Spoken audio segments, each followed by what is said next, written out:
Hello again. Last time, we stopped just as the player reached Pilter City. Now let's end this series by taking a look at this first gym battle, and then jumping all the way to the end. Pokémon gyms are the main objective of the game. Each gym has a type specialty, and usually most, if not all Pokémon used inside are of that type. This results in every gym being a lesson on how to deal with a certain type of Pokémon. The first gym leader, Brock, uses rock and ground type Pokémon, plentiful in every cave around the game's world. The player needs to learn how to deal with those, unless the soon-to-come Mount Moon could be a game breaker, hence Brock's type of choice. With the gyms, players can slowly learn how to counter type by type, even helped by a handy NPC at the entrance who mentions each type's weaknesses. Let's talk a bit about Pokémon Yellow. Yellow is the revision of Red and Blue that has the player start with a Pikachu, instead of choosing between the three usual starters.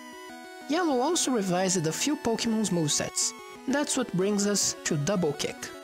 Brock's Pokémon would be a major barrier to the little electric rodent, just as he is to Charmander. With that in mind, both Nidorann's movesets were revised to learn the fighting type strong against rock, Double Kick, at level 12. Not only that, but this game also added Mankeys, who can also learn the move back to Route 22. Note that these changes were kept for the eventual remakes, Fire Red and Leaf Green, definitely to make things easier for those Charmanders. In fact, in those games, Charmander learns the Steel type Metal Claw, which is also strong against rock, at level 15. Although Brock might be an exception in Red and Blue, this is something you can observe in most gyms in the game. There is frequently an easy source of Pokémon strong to each gym's type close to it, or at least accessible before it, especially during the game's first half. The Water-type gym is directly next to a route with grass Pokémon Oddish or Bellsprout. The Electric-type gym is close to the Ground-type Diglett's cave. The Grass-type gym has Vulpix or Growlithe, depending on the version, on the route directly east. The Poison-type gym is close to the Safari Zone, where plenty of ground types are found. The Fire and Ground gyms come after an extended stretch at sea, naturally full of water types. As I mentioned back in part 2, the Psychic type lacks any meaningful weaknesses in those games, making it a glaring exception to the rule, but it is close to Lavender Town, which is full of ghosts. Again, if we believe the anime, ghosts were supposed to be strong against Psychic types since Generation 1, which would make this gym consistent with the others. While it was fixed later, it is very weird that the first gym, the one who needs to train up new players, has a type that can be such a monumental hassle for around a third of all players. There are grass Pokémon close to the water gym, ground Pokémon close to the electric gym, and so on. Why did Brock's gym end up an exception? I have two theories. First, maybe the developers wanted to introduce concepts slowly at the beginning of the game, and opted to keep things simple with mostly normal moves and Pokémon and also bugs until the first gym. When Yellow came along, they decided they needed to make things easier for Brock. My second theory goes a little further into speculation. There is one picture floating around the internet that shows the original sprite art for the gym leaders, and there is notably a kid before Brock. Considering that is the final sprite art, this could have been changed pretty late in development, which left Brock as the first gym leader instead of the second. This kid could have been the gym leader of Viridian, which in the final game is the last gym. I'll go even further and speculate that he might have used normal types, which aren't super effective on anything, to give the player a grasp on the battle system without any need to worry about types. There is in fact another Pokémon game that does this. Black 2 and White 2 for the DS have a normal type gym, which is actually a school that teaches kids how to battle, as its first gym. Finally, remember Blue? He's been here already. If the player checks the statues in each gym, all of them mention that Blue beat said gym before Red. He might always lose the battles against the player, but the game always reminds you that Blue is one step ahead, until the very end. This is the moment where the game is mostly done with teaching the player stuff and also where we'll speed up a little. There are the 8 gems later, but most of what Red needs to know to be champion has already been learned. The pattern of having either a dungeon area, an area full of trainers, or a very long route followed by a city with a gym keeps repeating itself throughout the rest of the game. There is Mount Moon before Cerulean City, the ship SSN before Cinnabar's gym, the Dark Cave and optionally the Rocket Hideout before Celadon's gym, the Rocket Control Sylph Corporation before Saffron's gym, the Lavender Tower and one of 2 very long roads before Fuchsia gym, the Cinnabar Mansion and optionally the Seafoam Islands before Cinnabar's gym, and finally, there is Victory Road before the Pokémon League. Note that Viridian's gym is a notable exception, further reinforcing my theory that it might not always be the last gym in the game. The game progresses mostly linearly until players reach Lavender Town, after the 3rd badge. At this point, the next few badges can be obtained in any order, as long as the player's team can handle it. After collecting 7 badges, the world loops back into Pallet Town. Arriving back home through the sea after so many challenges shows how much Red and the player have grown. The gym in Viridian, which was closed back in the beginning of the game, is now accessible and specializes in ground types.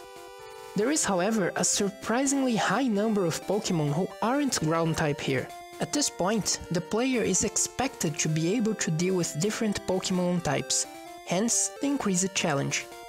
After getting the 8th badge, there is a new battle with the rival on the very same place of that optional battle back in the beginning, followed by the final dungeon area, Victory Road. It's on Victory Road the game finally ditches, mostly, the shackles of having every NPC trainer basically train one type of Pokémon.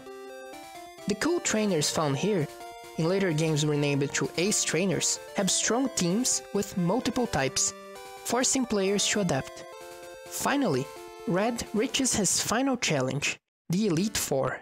While the Elite Four apparently goes back to the pattern of using specific types, they have a much greater variety of types on their teams, making them stronger than the average gym leader. The final battles must also be completed one after the other, without access to a Pokémon Center in between, forcing the player to use healing items or train their Pokémon to even higher levels. The types used by Elite Four trainers are also usually more advanced types, so to speak, that are much harder to see being used by trainers around the game. In this case, Ice, Fighting, Ghost, and Dragon. Later games also like using types like Dark and Steel rather frequently. The last of the Elite Four, Lance, uses the Dragon type, which, as I mentioned, was probably designed as a boss type. But he also has Gyarados and Aerodactyl, 2 extremely strong Pokémon who are not Dragon types. Aerodactyl, in fact, is a Rock type, super effective against Dragon's only weakness other than itself, Ice. After 8 gyms in the Elite Four, we finally get to the final battle against the rival, Blue.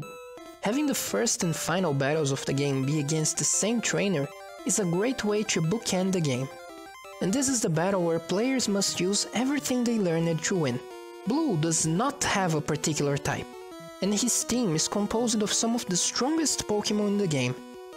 The specific team depends on the starter, but I'll list all possibilities and the reason they are on his team. First, the Pidgeot I mentioned back in part 1. Blue opens most of his battles with his 1 Pidgey, and this shows his growth as a trainer. It also has Sky Attack, a very powerful move. Alakazam, a Psychic type, the overpowered type of the game. It is incredibly powerful and resistant, thanks to the singular special stat.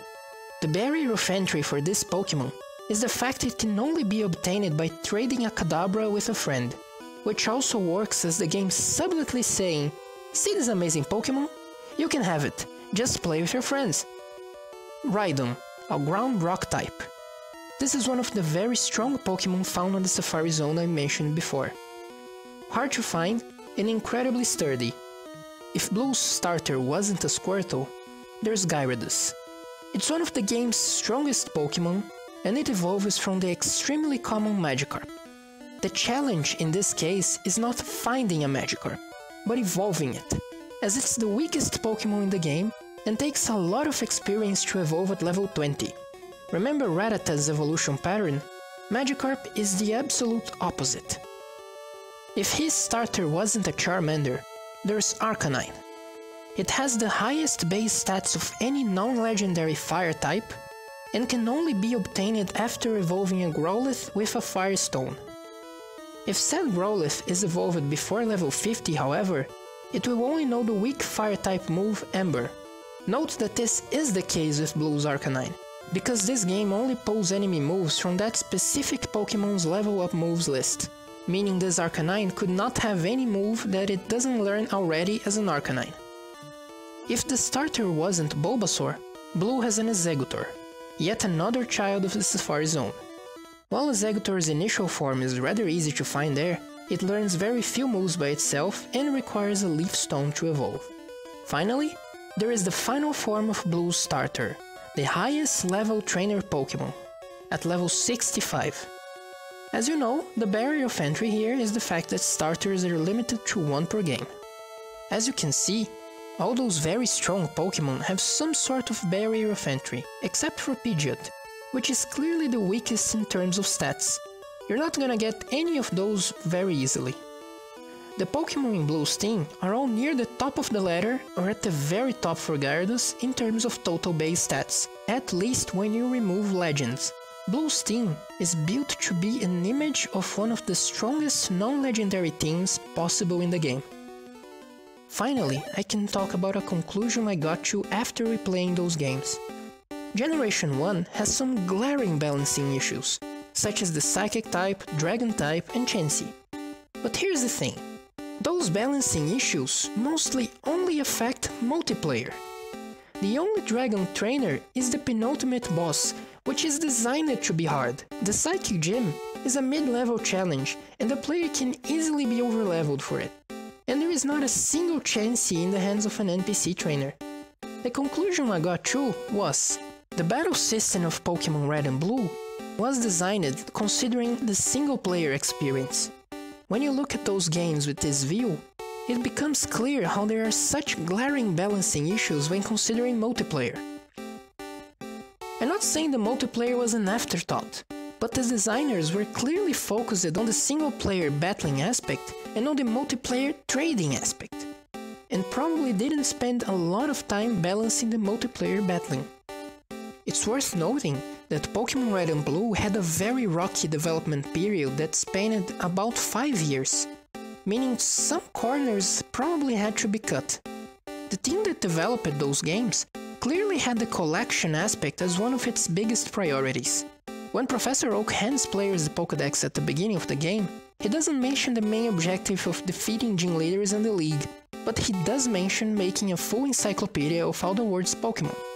Filling the Pokédex, however, even with only 150 Pokémon, compared to over 700 currently, is a daunting task, and not at all required to reach the end credits. In fact, catching them all usually gives players very minimal rewards by itself.